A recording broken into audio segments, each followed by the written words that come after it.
Hey everyone, welcome back to the channel. Today we're diving into The 100 once again with a recap of Season 1, Episode 3, Earth Kills. The dangers on Earth are getting deadlier, the tensions are rising, and the 100 are learning the hard way that survival isn't just about fighting grounders. Let's get into it. The episode opens with a harsh reminder. Earth isn't just beautiful, it's deadly. The group is hit with a massive acid fog, a toxic cloud that burns everything in its path. This isn't just a grounder problem. Earth itself is trying to kill them. Clarke and Bellamy scramble to get everyone to safety, but not everyone makes it. This is a wake-up call for the 100. They're not just fighting against people, they're fighting against a planet that's still healing from nuclear devastation. Clarke steps up in a big way this episode. She uses her medical skills to treat the injured, and her quick thinking saves lives. But she's also dealing with the emotional toll of leadership. When one of the injured dies, Clarke blames herself, even though there was nothing more she could do.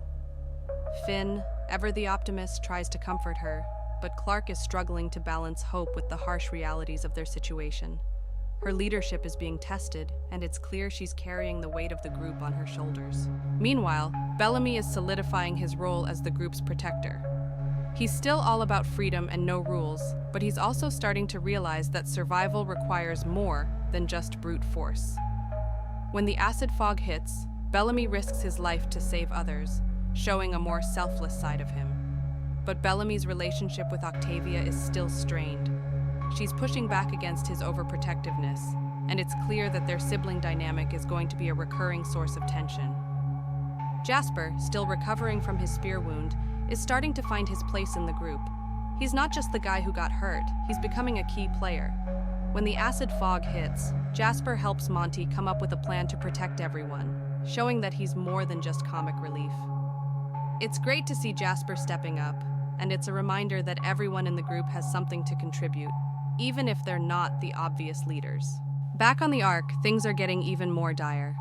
The council is running out of options, and Chancellor Jaha is forced to make some tough decisions. When a young boy commits a crime to save his sick father, Jaha has no choice but to execute him.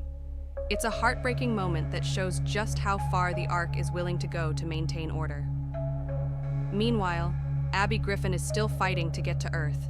She's determined to save her daughter, but with the Ark's resources dwindling, time is running out. The adults are just as desperate as the kids, and their decisions are becoming more and more extreme. The grounders are still out there, and they're not backing down. The 100 find more signs of their presence, including traps and markings. It's clear that the grounders are watching, waiting, and planning their next move. The tension between the 100 and the grounders is building, and it's only a matter of time before they clash again. But for now, the 100 have bigger problems to deal with, like surviving Earth itself. The episode ends with a chilling reminder of the dangers on Earth. The acid fog may have passed, but the 100 are still vulnerable. As they regroup and tend to the injured, they realize that survival isn't just about fighting grounders. It's about adapting to a planet that's constantly trying to kill them. And that's episode 3 of The 100. The stakes are higher than ever, and the 100 are learning that survival on Earth is a lot more complicated than they thought. Let me know in the comments below.